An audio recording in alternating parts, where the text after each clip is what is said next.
तो अलाउद्दीन खिलजी ने क्या किया, पहला उसने एक नियम निकाला कि जो भी जमीन दान दे दी गई हैं, किसी को अनुदान के रूप में दी गई हैं, उस जमीन को उसने पहले वापस ले लिया। दूसरा उसने क्या किया, गुप्तचर विभाग बनाया। देखिए एक क्रम से पूछा जाता है क्वेश्चन, पहले अनुदान दी हुई जमीन को वापस ले लिया उसने, ठीक है, वापस ले लिया अनुदान जमीन को। दूसरा गुप्तचर विभाग बनाया उसने। तीसरा काम क्या किया उसने, अपने साम्राज्य में शराब, भांग, नशीली पदार्थ जो भी उपयोग करता था उस पर रोक लगा दिया, ठीक है।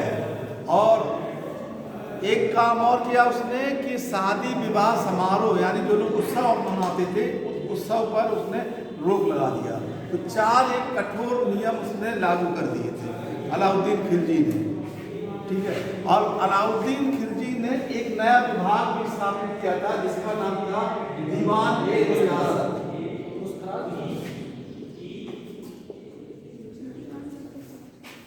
दीवान-ए-रियासत तथा एक और दीवान-ए-मुस्तक-राज, ठीक है। ये दो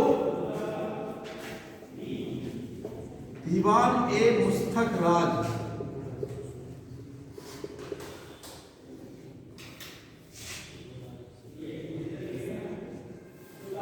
अलाउद्दीन खिलजी पहला ऐसा शासक था जिसने स्थायी सेना रखी, ठीक है। स्थायी सेना रखने का कारण ये था कि उसके काल में मंगोल आक्रमण बहुत हुए थे।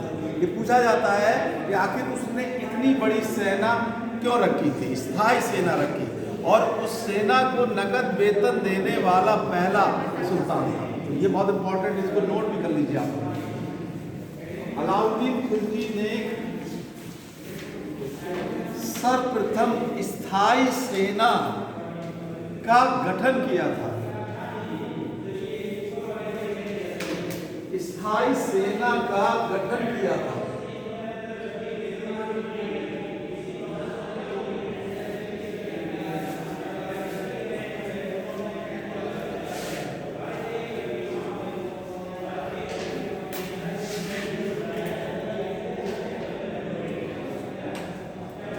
नकद वेतन देने वाला पहला सुल्तान था।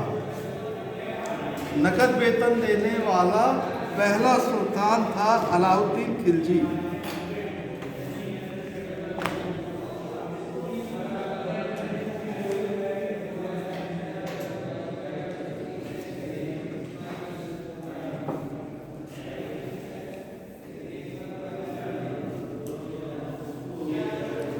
देखिए अलाउद्दीन की खिलजी में उत्तर भारत और दक्षिण भारत में कुछ महत्वपूर्ण आक्रमण भी हुए थे। सबसे पहले उसके काल में आक्रमण हुआ था गुजरात पर। लिख लीजिए, अलाउद्दीन खिलजी के काल में, अलाउद्दीन खिलजी के काल में सर्वप्रथम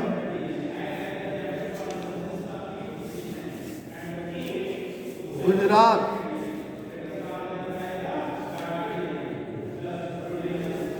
पर आक्रमण हुआ था।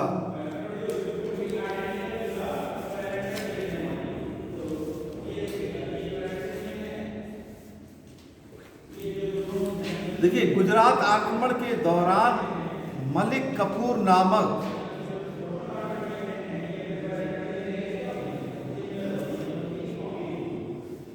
गुजरात आक्रमण के दौरान मलिक काफूर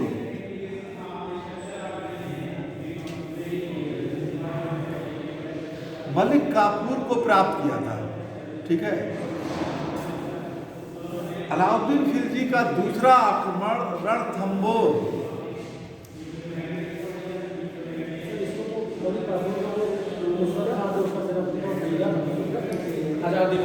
हाँ कहाँ से, गुजरात। जब वो वही तो हम बता रहे हैं आपको कि गुजरात में जब आक्रमण करने के लिए गया था, ठीक है, तो उसी आक्रमण के दौरान मलिक कफूर को खरीदा गया। तो ये क्वेश्चन आता है किस आक्रमण के दौरान, इसीलिए हमने इसको थोड़ा सा उस तरह लिखवा दिया, गुजरात आक्रमण।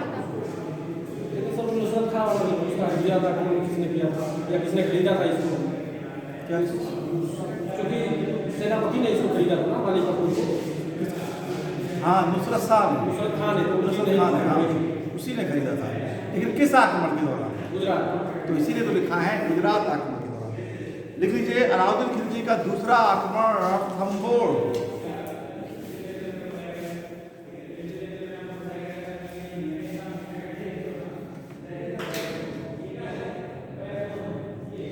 पर हुआ। वहां का शासक हमीर देव था।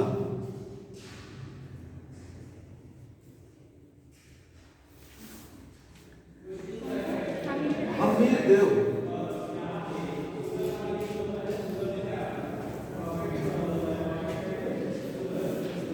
अलाउद्दीन खिलजी ने हमीर देव के मंत्री रनमल को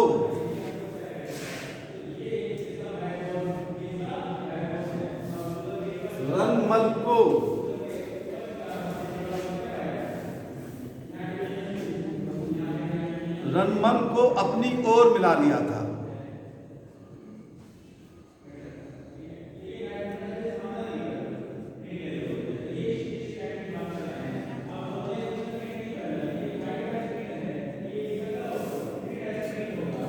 देखिए 1303 ईस्वी में अलाउद्दीन खिलजी का 1303 ईस्वी में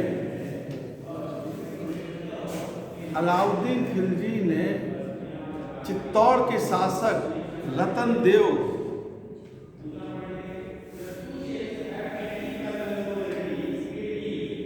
पर आक्रमण किया। चित्तौड़ के शासक रतन देव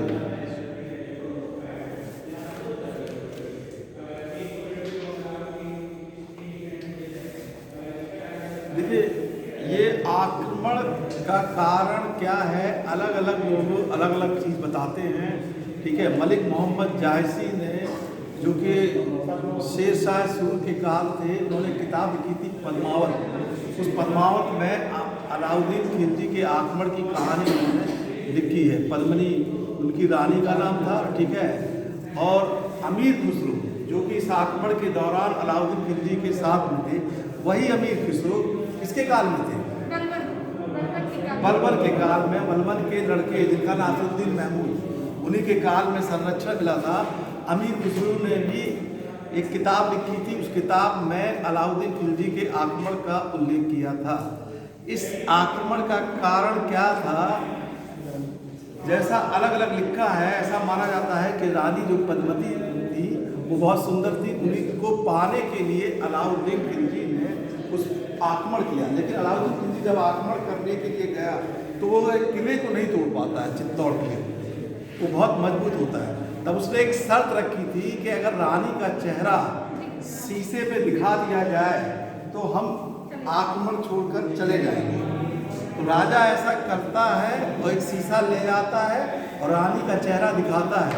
लेकिन अलाउद्दीन खिलजी धोखा देके राजा को पकड़ लेता है, रतन सिंह, और लेके दिल्ली चला जाता है। जब रानी पद्मावती को ये पता चलता है तो राणा पद्मती भी मतलब पद्मावती भी यही धोखा देने के लिए वो भी छल करती है।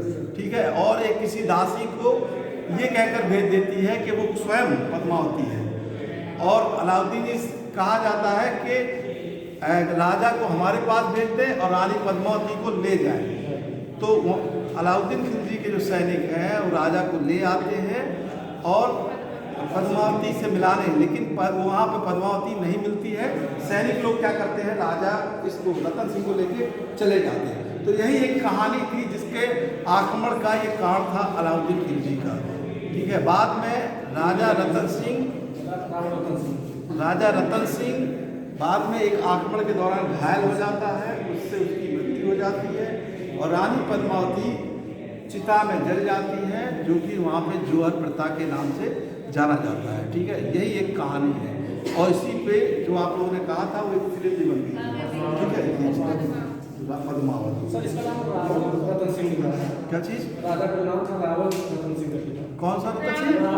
रावल रावण रावण जावल रावण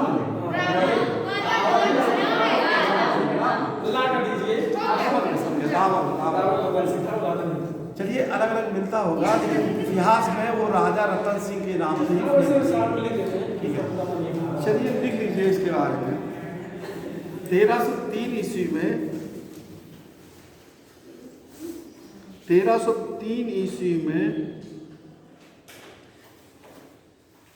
अलाउद्दीन खिलजी ने ये लिखवा दिए क्या, चित्तौड़ पर आक्रमण किया था। ठीक है, लिख लीजिए। मलिक मोहम्मद जायसी की पुस्तक पद्मावत,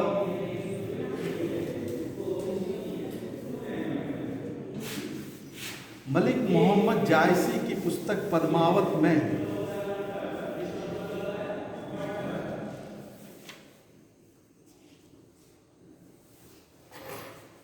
मलिक मोहम्मद जायसी पद्मावत में अलाउद्दीन खिलजी के आक्रमण का उद्देश्य रानी पद्मावती को प्राप्त करना था।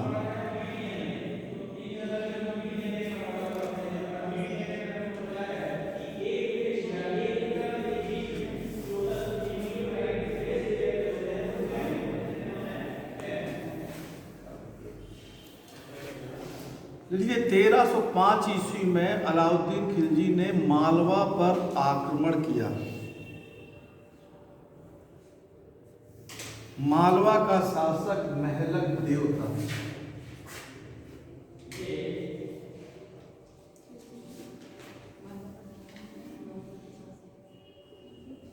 महलक देव था।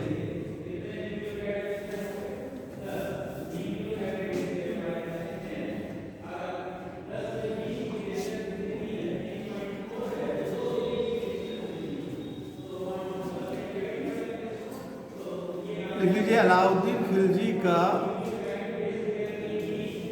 उत्तर भारत में अंतिम आक्रमण जालोर, अपना अंतिम आक्रमण जालोर के खिलाफ किया। जालोर जहां का शासक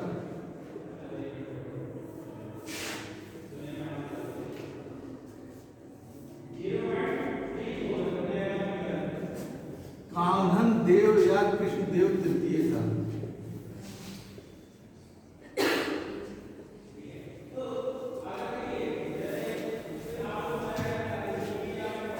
जहां का शासक कृष्णदेव तृतीय था। ये देखिए, ये जो आक्रमण हमने बताया, ये उत्तर भारत के लगभग आक्रमण थे अलाउद्दीन खिलजी के। अलाउद्दीन खिलजी का बहुत इंपॉर्टेंट आक्रमण दक्षिण भारत में होता है।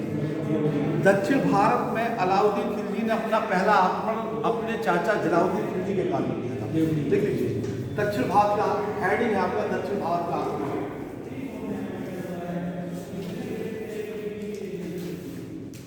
अलाउद्दीन खिलजी ने सर्वप्रथम दक्षिण भारत में आक्रमण जलालुद्दीन खिलजी के काल में किया।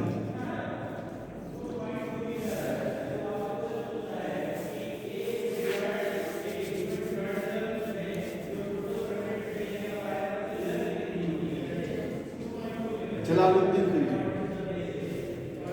लिख लीजिए, दक्षिण भारत के आक्रमण का उद्देश्य धन लूटना था। धन लूटना,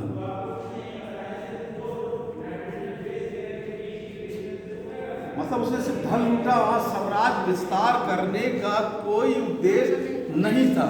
ठीक है, दक्षिण भारत में उसने पहला आक्रमण किया था देवगिरी पर।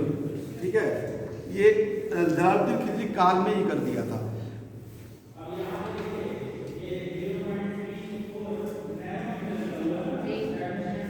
देवगिरी पर, ये महाराष्ट्र में देवगिरी।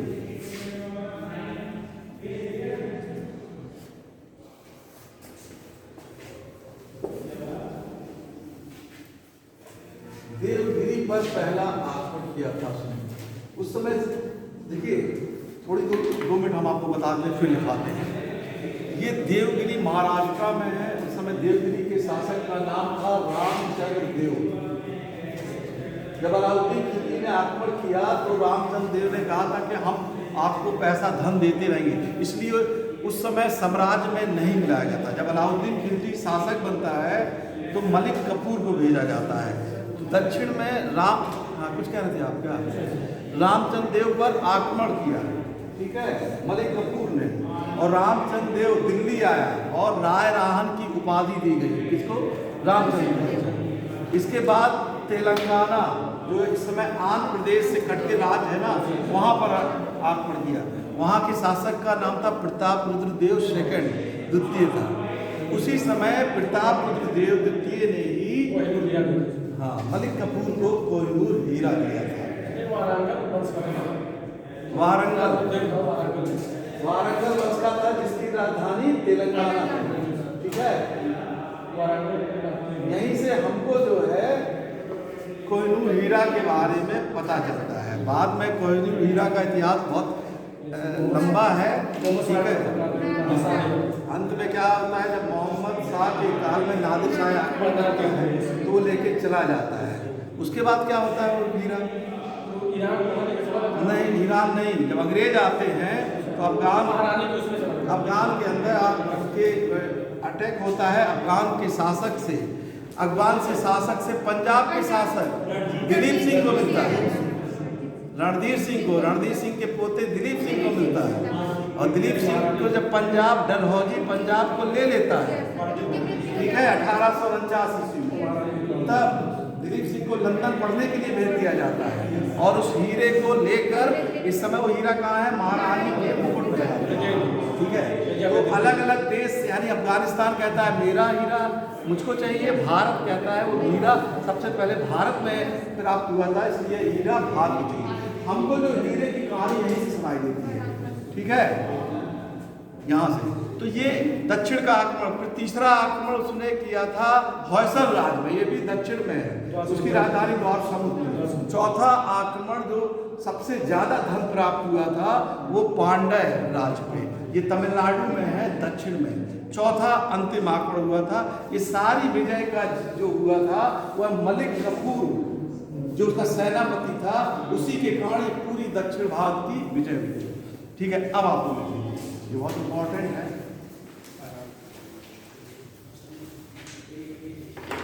लिख लीजिए, अलाउद्दीन खिलजी ने देवगिरी के शासक रामचंद्र देव को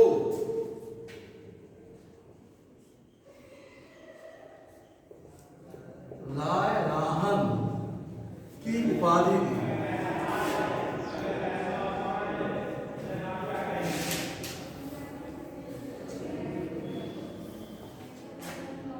नवसारी जिला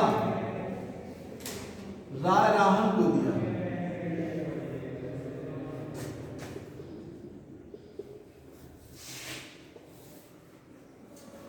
नवसारी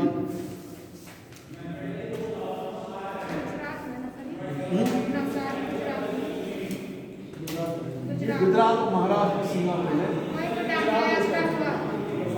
लिख लीजिए, तेलंगाना के शासक प्रताप रुद्र देव द्वितीय ने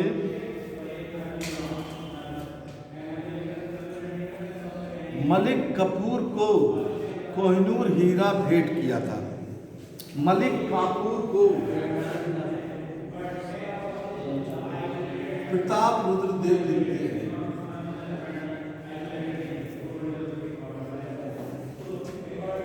मलिक कपूर को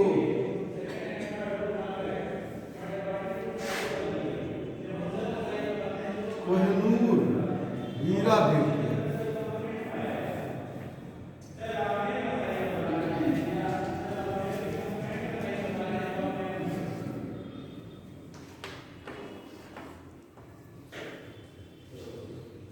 इसलिए होयसल के शासक वीर बल्लाल तृतीय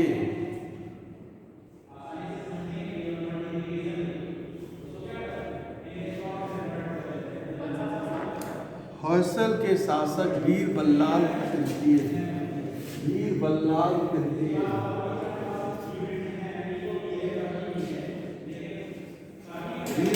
तृतीय ने अलाउद्दीन खिलजी को 10 लाख टन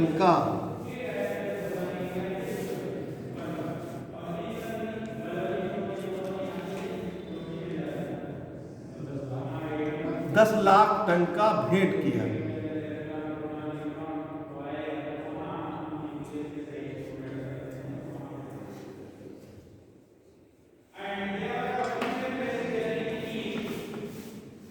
लिख लीजिए, मलिक कफूर का अंतिम आक्रमण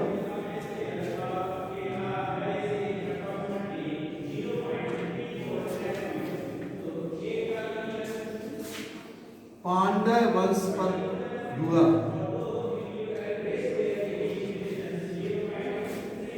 जिसके दो शासक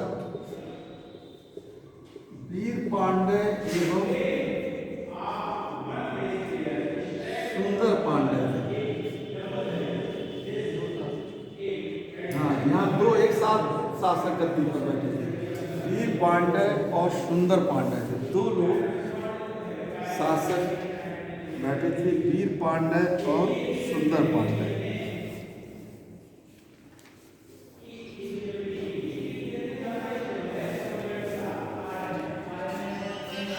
लिख लीजिए, दक्षिण भारत में मलिक कफूर को सर्वाधिक धन,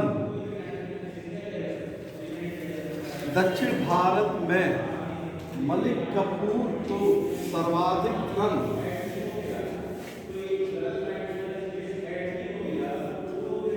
पांड्य वंश के आक्रमण के दौरान मिला।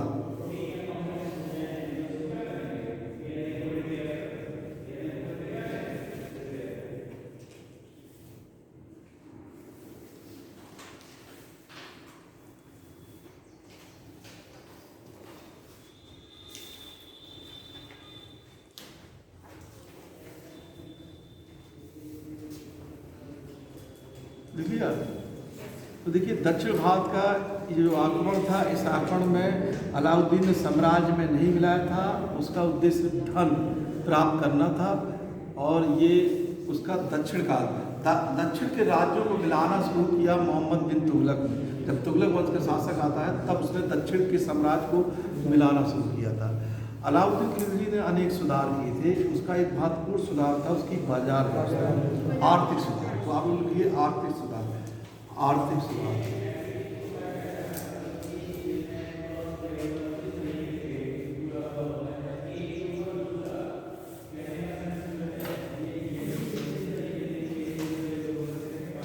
लिख लीजिए, अलाउद्दीन खिलजी ने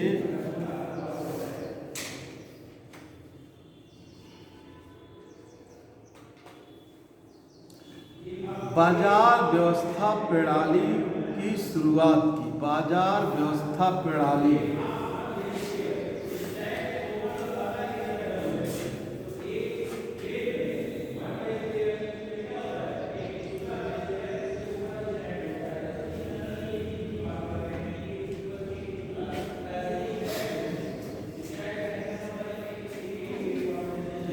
देखिए, बाजार व्यवस्था क्या था, उसने क्या किया कि जो वहाँ के व्यापारी थे, ठीक है, व्यापारियों से एक उचित रेट पे सामान खरीदा और उसको एक नियमित रेट पे सामान बेचा। अपने यहाँ बाजार, अपने मार्केट लगा दी। कई चीज़ की बाजार थी, जैसे अनाज की बाजार अलग थी, घोड़े का व्यापार अलग था, कपड़े का व्यापार अलग था। तो हर चीज़ का, वस्तुओं का व्यापार था, ठीक है। तो सरकार आज भी तो सरकार करती है। आज कैसे करती है सरकार? अनाज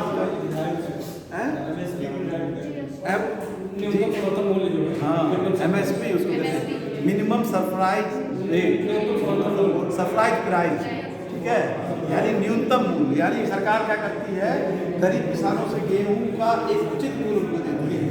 तो यही अलाउद्दीन खिलजी ने किया था कि हम भी यही करेंगे। इससे क्या होता है, क्यों किया था उसका, कि महंगाई ना बढ़े। नहीं तो व्यापारी लोग क्या करते हैं कि गांव में जाके गरीब किसानों से गेहूं ले लेंगे मनमाने दाम से और मनमाने दाम से बेचेंगे, कम कीमत में लेंगे। तो इसीलिए सरकार न्यूनतम समर्थन मूल्य घोषित करती है कि कम से कम हम 2200 या 2300 रुपया में अनाज आपका खरीद लेंगे, ठीक है। इसी को कहते हैं MSP। तो यही एक तरीका था अलाउद्दीन खिलजी का भी उस समय, कि उसने भी व्यापारियों से एक उचित मूल्य पे गेहूं खरीदा और अपने जो बाजार उसने दिल्ली के आसपास बनाया था वहीं पे बेचा। इसके लिए उसने कई अधिकारियों की भी नियुक्ति की।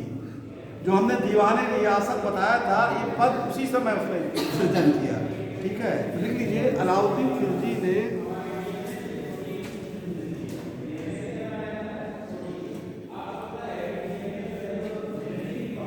सराय ए अदल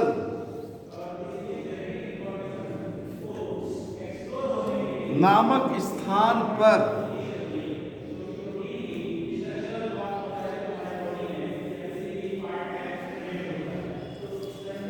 वस्तुओं का बिक्री का केंद्र बनाया।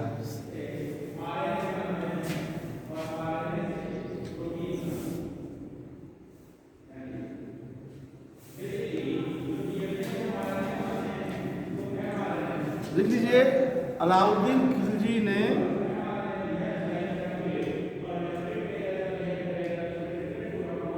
दीवान ए रियासत का प्रभार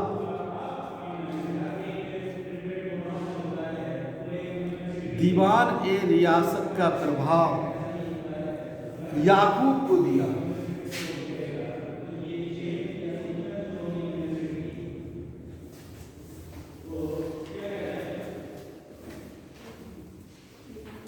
ठीक है, दीवान रियासत बाजार का देखने वाला एक विभाग हुआ था, उसका अधिकारी याकूब को बनाया था, और एक बाजार अधीक्षक भी बनाया जिसको कहते थे सहना। लिख लीजिए, अलाउद्दीन के काल में बाजार अधीक्षक को सहना कहा जाता था। शाहना, शाहना।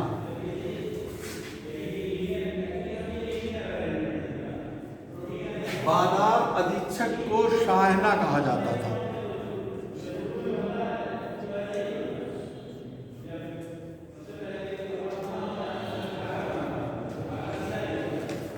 बाजार की देखरेख के लिए कुछ गुप्तचर, बाजार की देखरेख के लिए गुप्तचर, बरीद एवं मुनियांस, बरीद एवं मुनियांस नामक कर्मचारी थे।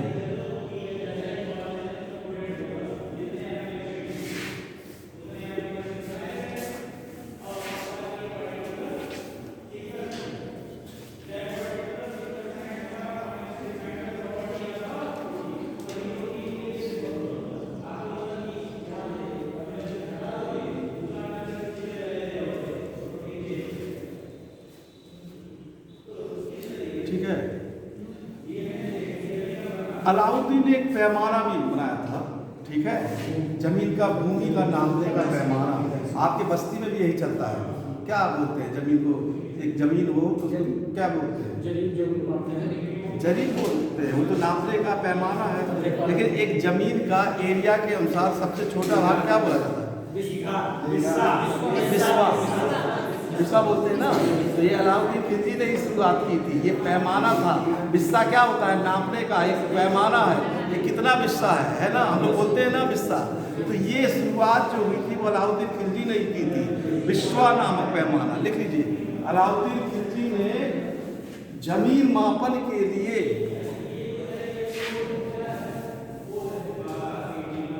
बिस्वा नामक प्रणाली की शुरुआत की। बिस्वा नामक प्रणाली की शुरुआत की।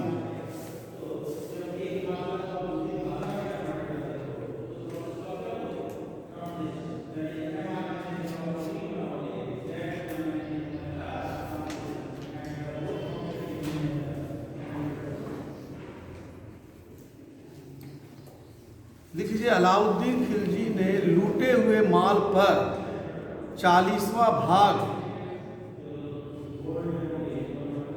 अपने पास रखा और 1/5वां भाग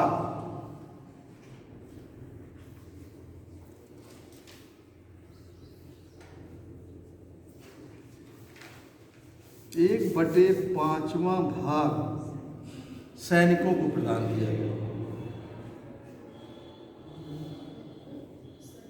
सैनिकों को मतलब ये लोग लूट के लाते थे तो पहले 1/5 राजा को मिलता था।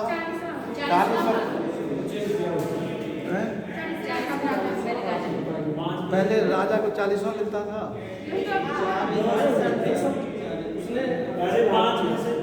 उसने किया। पहले हम जो बता रहे थे ये तो पहले वाली चीज बता रहे हैं। अब जो हुआ वो लिखवाए, लेकिन पहले क्या होता था वो हम बता रहे हैं कि पहले जो है राजा को 1/5 मिलता था, 4/5 सैनिक को मिलता था। अब इसने उल्टा कर दिया, 4/5 स्वयं रख लिया। ठीक है, 4/5 मतलब 80%। हमने शायद 40 लिख दिया क्या? 80%, 4/5 लिखेगा। ठीक है, और 20% सैनिकों को उसने दिया। ठीक है, ये कहने का 4/5 भाग अपने पास अलाउद्दीन खिलजी ने। देखिए, अलाउद्दीन खिलजी के जो समकालीन विद्वान थे वो अमीर खुसरो। ठीक है, लिख लीजिए, अलाउद्दीन खिलजी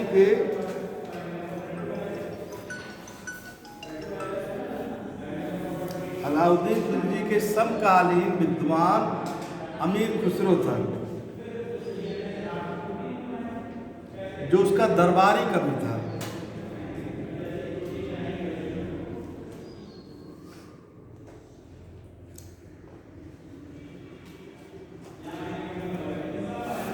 अलाउद्दीन खिलजी ने कुतुब मीनार के निकट अलाई दरवाजा का निर्माण कराया था।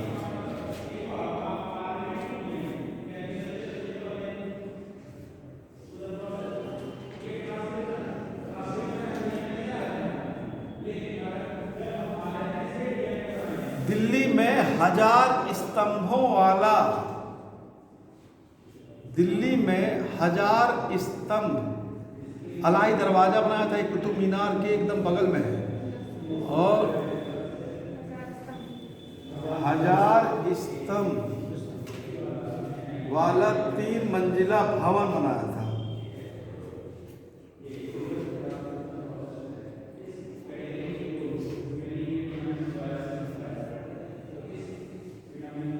हौज खास नामक तालाब का निर्माण कराया था।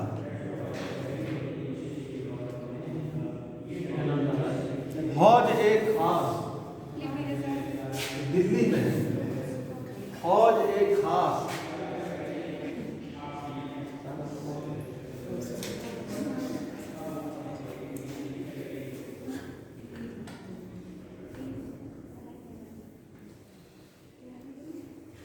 देखिए, अलाउद्दीन की खिलजी की भी मृत्यु हो जाती, उसकी मृत्यु में अलग अलग लोगों का अलग अलग वो है। ठीक है, कुछ लोग कहते हैं उसको लीवर यकृत रोग हो गया था, कुछ लोग कहते हैं जलोदर रोग हो गया, तो अलग अलग बीमारी से हो गया था। अलाउद्दीन खिलजी के बाद गद्दी पर बैठता है मुबारक शाह खिलजी। लिख लीजिए,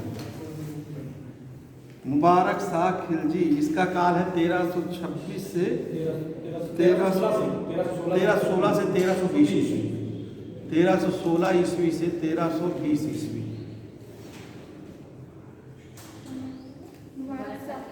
मुबारक शाह खिलजी।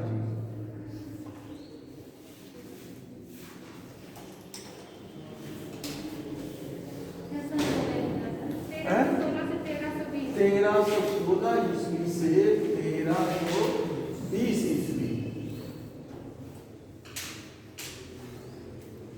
इसकी लिख लीजिए, मुबारक खिलजी की उपाधि थी अल इमाम उल इमाम, अल इमाम उल इमाम, अल इमाम उल इमाम।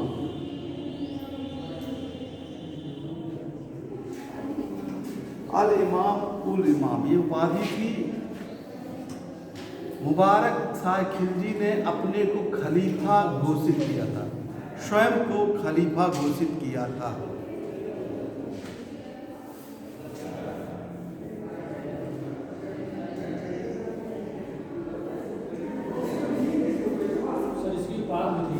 खलीफतुल्लाह इसकी उपाधि है, इसने जो अपने आप को स्वयं खलीफा घोषित कर दिया था, इसी वजह से इसकी उपाधि जो थी वो खलीफतुल्लाह। हाँ, तो वही तो जैसे घोषित किया, वही खलीफा की उपाधि इसकी थी। ठीक है, घोषित किया, इसको खलीफा उपाधि धारण कर दी थी उसने। लिख लीजिए, मुबारक शाह खिलजी के काल में देवगिरी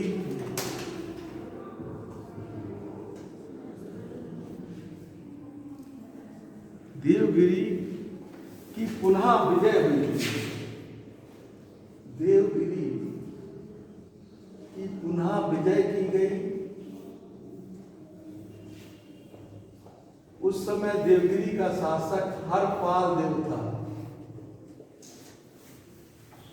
उस समय देवगिरी का शासक हरपाल देव था।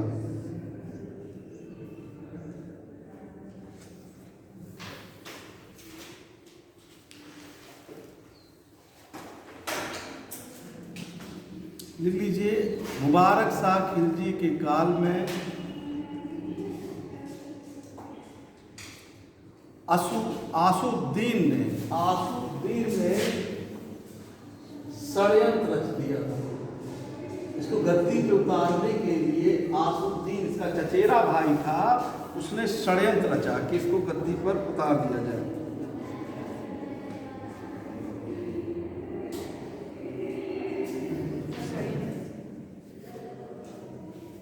लीजिए, नासिरुद्दीन खुसरो शाह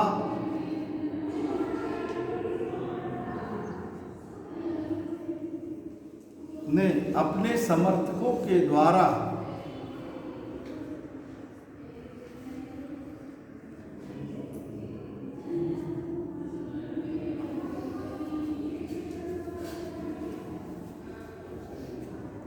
मुबारक शाह खिलजी की हत्या करा दी।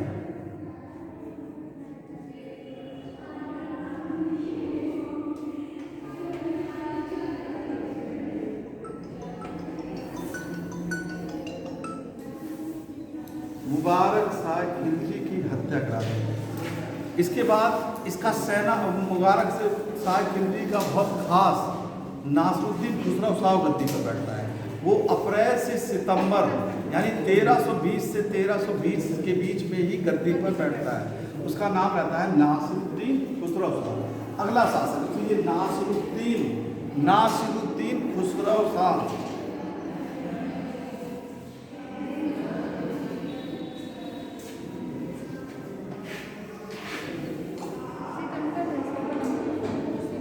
अप्रैल 1320 से सितंबर 1320, नासिरुद्दीन खुसरो शाह। लिख लीजिए, नासिरुद्दीन खुसरो शाह ने पैगंबर के सेनापति की उपाधि धारण की थी।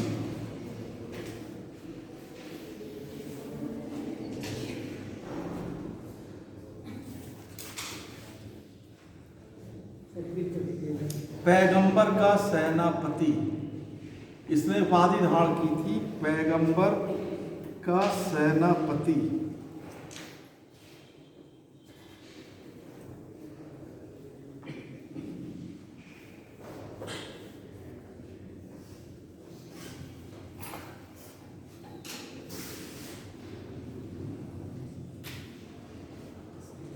लिख लीजिए, तिलपत नामक स्थान पर नासिरुद्दीन खुसरो शाह की हत्या कर दी गई। इस लिख लीजिए, तिलपत नामक स्थान पर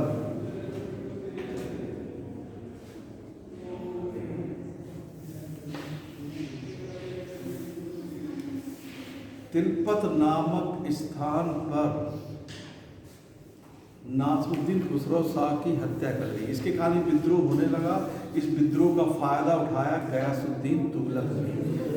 ठीक है, गयासुद्दीन तुगलक वही था जिसको अलाउद्दीन खिलजी को उसने सहायता भी दी थी। गाजी मालिक इसको कहा जाता था, एक बयाना, ठीक है, यानी बुलंदशहर के आसपास इस प्रांत का गवर्नर था। ठीक है, इसने विद्रोह कर दिया था गाजी मालिक ने, और अपने समर्थकों के साथ तिलपत में इसको पराजित करवा के इसकी हत्या करवा दी और स्वयं गद्दी पर बैठ गया। इसने अभी हमने दिखवाया है 1000 स्तंभों वाला महल, किसने बनवाया था?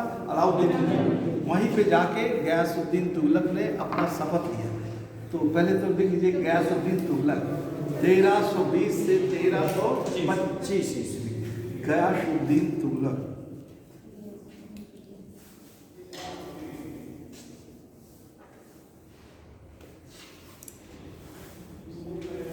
तुगलक वंश सबसे अधिक शासनकाल करने वाला शासन था। देख लीजिए, तुगलक वंश का शासनकाल, तुगलक वंश का शासनकाल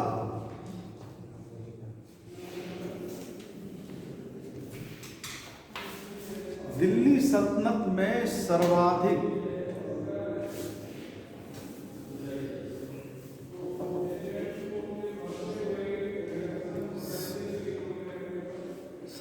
था, मतलब इसका काल, पूरे वंश का काल सर्वाधिक था। ठीक है, लिख लीजिए, गयासुद्दीन तुगलक ने अपना शपथ 1000 स्तंभ वाले महल में किया।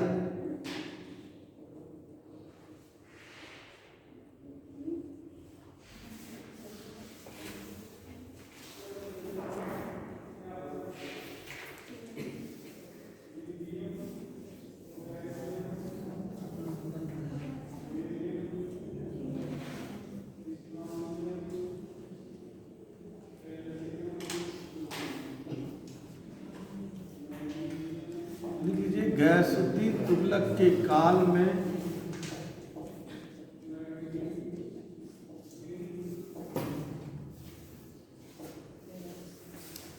तेलंगाना राज्य को दिल्ली सल्तनत में मिलाया गया था।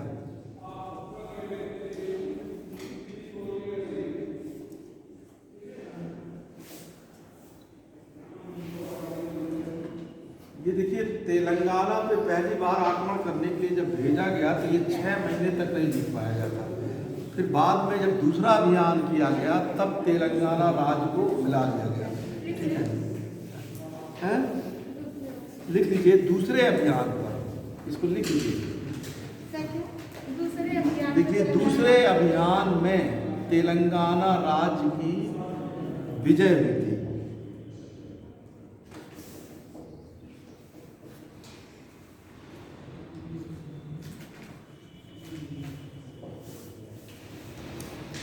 तेलंगाना का नाम बदल दिया गया, तेलंगाना राज्य का नाम बदलकर सुल्तानपुर कर दिया गया।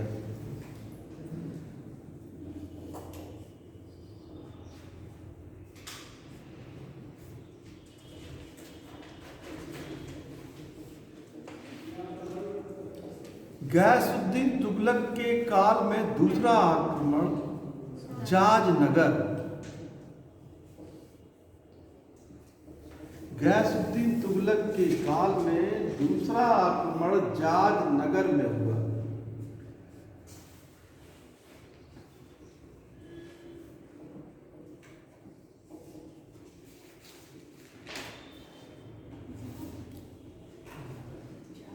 जाजनगर, यहाँ का जाजनगर उड़ीसा में है। जाजनगर,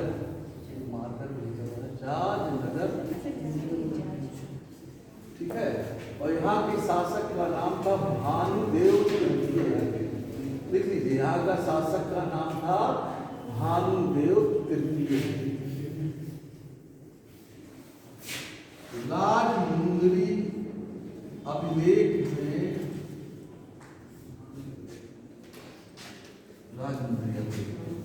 राजमुंदरी अभिलेख में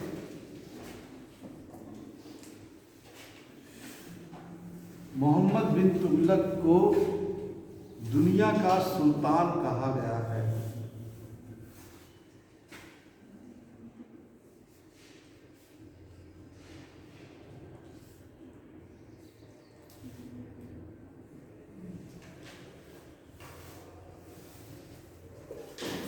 गयासुद्दीन तुगलक का अंतिम आक्रमण बंगाल प्रांत, अंतिम आक्रमण बंगाल प्रांत पर हुआ।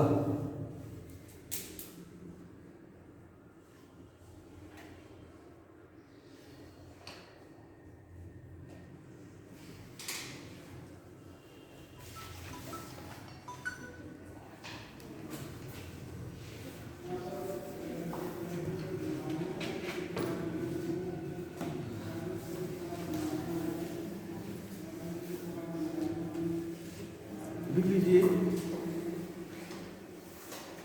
गयासुद्दीन तुगलक की मृत्यु अफगानपुर नामक स्थान पर, अफगानपुर नामक स्थान पर हुई। सर, ये लकड़ी का भवन गिर जाएगा, बता रहे हैं, अभी हम पहले लिख लीजिए फिर बता रहे हैं। ठीक है, देखिए गयासुद्दीन तुगलक, गयासुद्दीन तुगलक एवं शेख निजामुद्दीन औलिया के मध्य विवाद उत्पन्न हो गया था।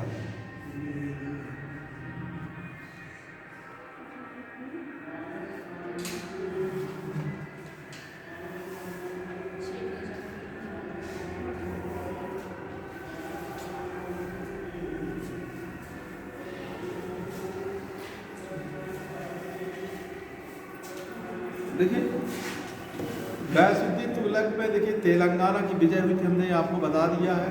ठीक है, गयासुद्दीन तुगलक की मृत्यु हुई थी बंगाल, जब वो बंगाल आक्रमण करके लौट रहा था तो दिल्ली के निकट अफगानपुर में एक लकड़ी का महल बनाया गया। उसी महल, लकड़ी का महल गिर गया था और उसी में गयासुद्दीन तुगलक की मृत्यु हो गई थी।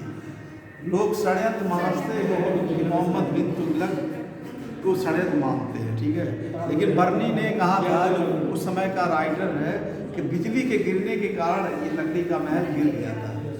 तो अलग अलग लोगों की राय है। दूसरा हमने आपको लिखवाया है कि निजामुद्दीन औलिया से इसका संबंध खराब हो गया था। इसका संबंध इसलिए खराब हो गया था कि गयासुद्दीन तुगलक ने उस समय जिनको भी दान दिया गया था, पैसा धन, उनको लौटाने के लिए कहा गया था। निजामुद्दीन औलिया एक वो थे, सूफी संत थे, चिश्ती संप्रदाय। चिश्ती, हमने आपको बताया भी था कि चिश्ती संत, इसकी स्थापना किसने की थी भारत में? चिश्ती परंपरा की।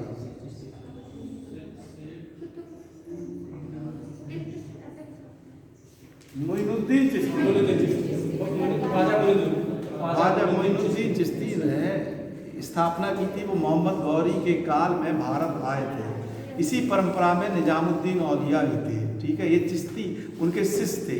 ठीक है, मोइनुद्दीन चिश्ती के शिष्य ही थे बख्तियार काकी, जिनकी याद में कुतुब मीनार बनाया। ठीक है, तो ये जो थे निजामुद्दीन औलिया भी चिश्ती संत थे। इन्होंने ही फिर एक कथन कहा था, किससे? उन्होंने कहा था गयासुद्दीन तुगलक ने कि आप दिल्ली पहुंचिए तब आपको देखा जाएगा। तब उन्होंने कहा था कि दिल्ली दूर है। जो ये कथन है वो उन्हीं का है, लिख लीजिए। निजामुद्दीन औलिया ने गयासुद्दीन तुगलक को कहा दिल्ली दूर है। पूछा जाता है सर कि ये किसने कहा था? निजामुद्दीन औलिया ने कहा था कि दिल्ली दूर है।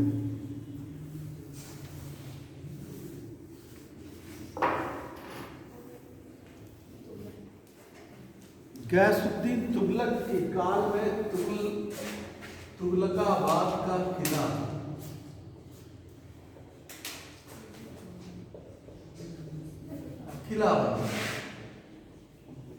ईंटों से बना था। ये सब लिख लीजिएगा, ईंटों से बना हुआ किला।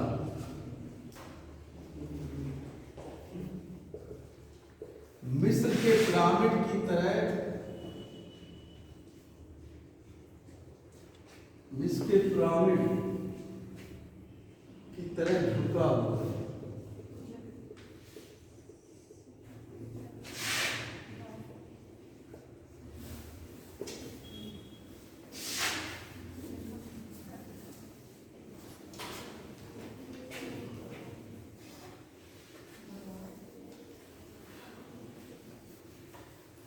मिस्र की पिरामिड की तरह ये झुका हुआ है।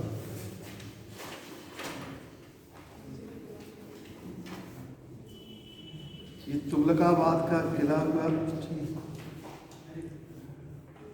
इसमें ढलुआ दीवारें भी थी, ढलानदार दीवारें भी बनाई गई थी। इसमें सिर्फ ईंटों का प्रयोग किया गया था। ऐसा माना जाता है कि तुगलक वंश में अर्थव्यवस्था थोड़ा सा कमजोर हो गई थी, इसलिए वहाँ पे नक्काशी का प्रयोग ज़्यादा नहीं किया गया था। इसके बाद गद्दी पर बैठता है मोहम्मद बिन तुगलक 1325 से 1351 ईस्वी। मोहम्मद बिन तुगलक, इसका एक अन्य नाम था जूना खान, एक अन्य नाम मोहम्मद बिन तुगलक।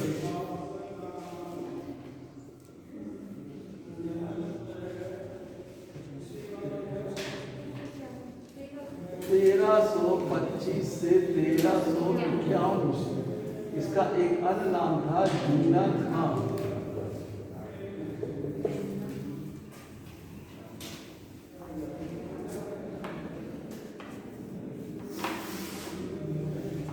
इसके काल में एक यात्री आया था इब्न बतूता, लिख लीजिए।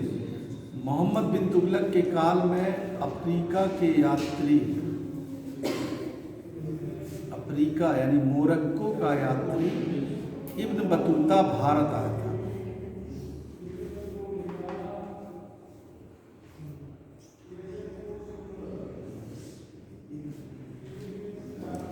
लिख लीजिए, इब्न बतूता को दिल्ली का काजी नियुक्त किया गया था। काजी मतलब होता है न्यायाधीश।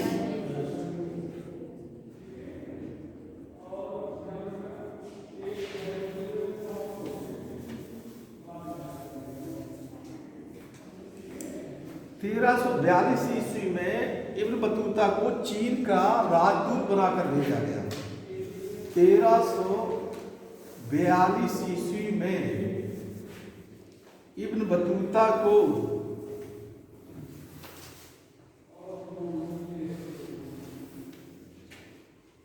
चीन का राजदूत बनाकर भेजा गया है।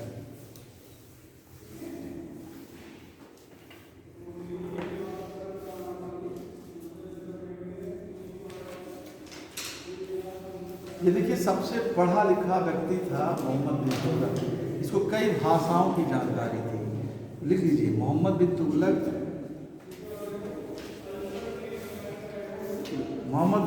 ने अरबी, फारसी, गणित, नक्षत्र विज्ञान, अरबी, फारसी, गणित, नक्षत्र विज्ञान, भौतिक विज्ञान, तर्कशास्त्र का अध्ययन किया था।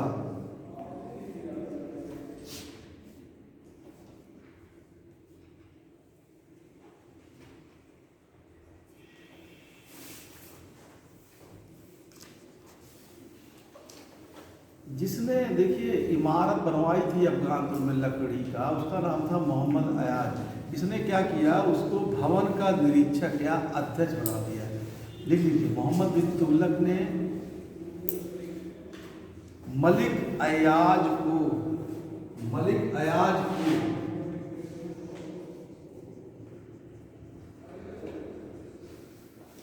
भवन का निरीक्षक नियुक्त किया।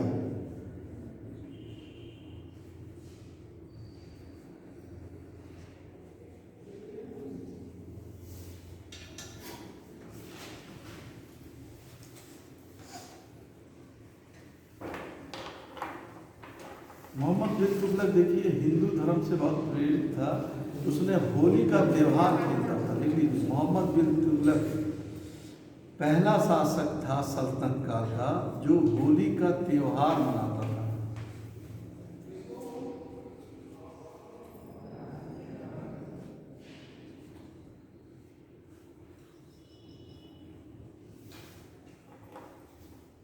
दिल्ली सल्तनत काल में सबसे अधिक प्रांत थे, लगभग 23 प्रांत। लिख लीजिए, मोहम्मद बिन तुगलक के काल में सर्वाधिक प्रांत 23 प्रांत थे।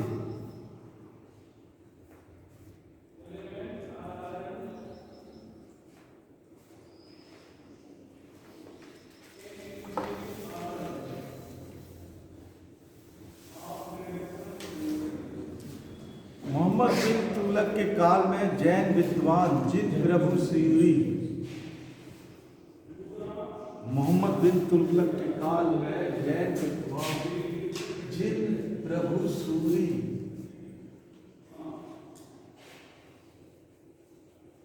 दरबार में आए थे। ठीक है,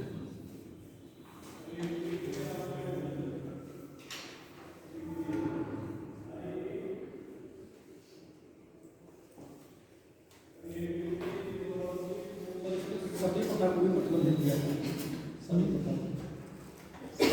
सती प्रथा को लिख लीजिए, चलिए लिख लीजिए। मोहम्मद बिन तुगलक ने लिख लीजिए, सती प्रथा को रोकने का प्रयास किया था।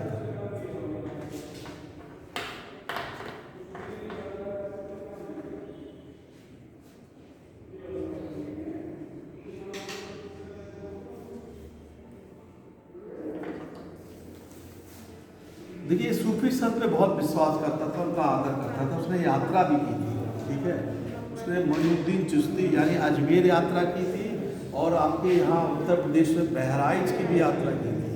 बहराइच में किसकी वो है? सैयद सलाह। देख लीजिए मोहम्मद बिन तुगलक ने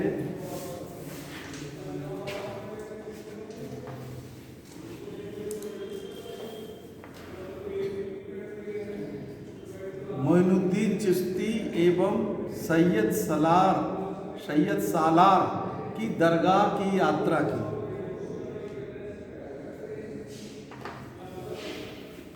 वह शेख संत अलाउद्दीन का शिष्य था। शेख संत अलाउद्दीन का शिष्य था।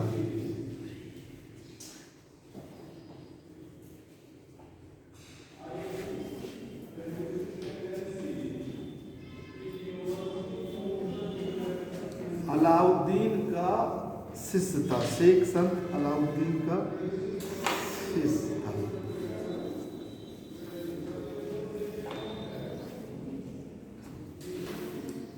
लिख लीजिए मोहम्मद बिन तुगलक ने निजामुद्दीन औलिया की मजार निजामुद्दीन औलिया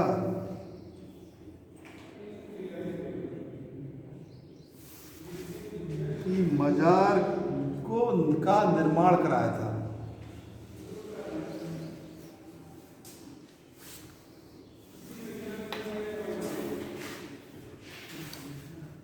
ठीक है, कुछ काम तो इसने अच्छा किया, ठीक है, लेकिन कुछ योजना ये बनाता था, लेकिन इस योजनाओं में सफल नहीं हो पाता था। पहले इसने एक योजना बनाई थी, दोआब मतलब होता है जहाँ पे दो नदियाँ मिलती हैं, जैसे गंगा यमुना के आसपास क्षेत्र को दोआब बोला जाता है। वहाँ पर उसने क्या किया, कर वृद्धि कर दी। कर यानी कर को बढ़ा दिया था, लेकिन वहाँ सूखा पड़ गया, इसलिए किसान बहुत परेशान हो गए और ये इसकी योजना असफल हो गई। दूसरी योजना इसने क्या कहते हैं, सिक्का चलाया। एक नया उसने सोचा कि ये सिक्के चलाने से उसका व्यापार व्यवसाय बढ़ जाएगा, लेकिन उसने जो सिक्के चलाए थे वो तांबा और पीतल के चलाए थे, इसलिए लोगों ने क्या किया, अपने घर के बर्तनों को तोड़कर वो सिक्के चलाने लगे, तो इससे इसकी योजना विफल हो गई। तीसरी योजना इसने सोचा कि राजधानी बदल देंगे, ठीक है, दिल्ली से देवगिरी या दौलताबाद राजधानी, लेकिन फिर भी ये भी इसका असफल हो गया, क्योंकि कई लोग तैयार नहीं थे दौलताबाद जाने के लिए। चौथा इसने खुरासान यानी इराक पर आक्रमण करने की योजना बनाई, वो भी उसकी सफल नहीं हो पाई, क्योंकि जिस शासक को उसने हराना था वो शासक ही बदल दिया गया था। पांचवा उसको कराची यानी हिमाचल प्रदेश पर आक्रमण करने की योजना बनाई थी। वहाँ जाते जाते इसके कई सैनिक मर गए थे, इस मरने के कारण ये भी योजना उसके 5 इंपॉर्टेंट योजनाएं थी जिसको उसने प्लान तो किया, लेकिन वो सफल नहीं हो पाया था, ठीक है। राजस्व खाली हो गया, तो गरीबी आ गई। हाँ, तभी तो उसने सिक्का चलाया। चलिए लिख लीजिए मोहम्मद तुगलक की योजनाएं। पहला है दोआब में कर वृद्धि,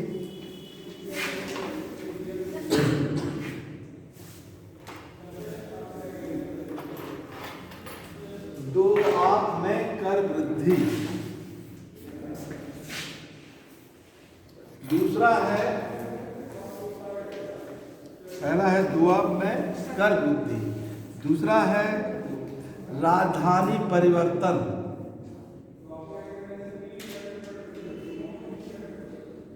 तेरह 26-27 राजधानी परिवर्तन। लिख लीजिए मोहम्मद बिन तुगलक ने दिल्ली से देवगिरी को अपनी राजधानी बनाया। दिल्ली से देवगिरी को अपनी राजधानी बनाया।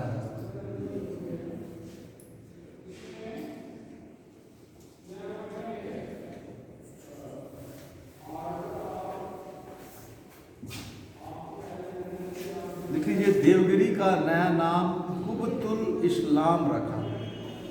देवगिरी का नया नाम कुबतुल इस्लाम रखा। कौन सा इस्लाम था? कुतुबुल इस्लाम।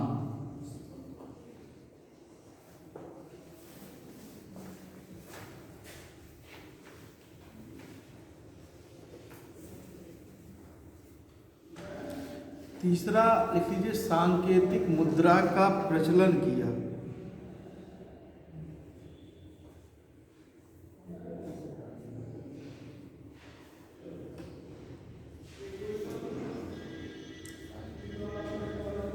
लिख लीजिए, मोहम्मद बिन तुगलक ने दोकानी नामक एक नवीन सिक्का चलाया। दोकानी नामक एक नवीन सिक्के का प्रचलन किया।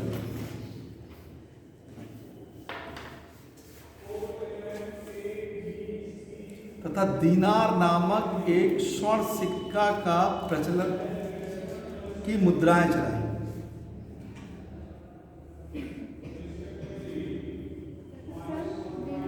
दीनार नामक स्वर्ण सिक्का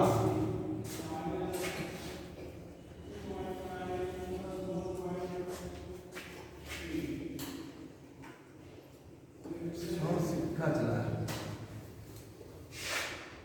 सांकेतिक मुद्रा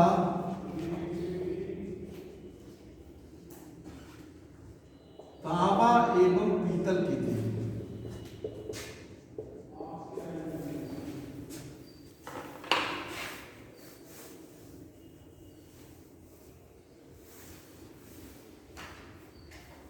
इसकी चौथी योजना हमने बताई थी, खुरासान पर आक्रमण।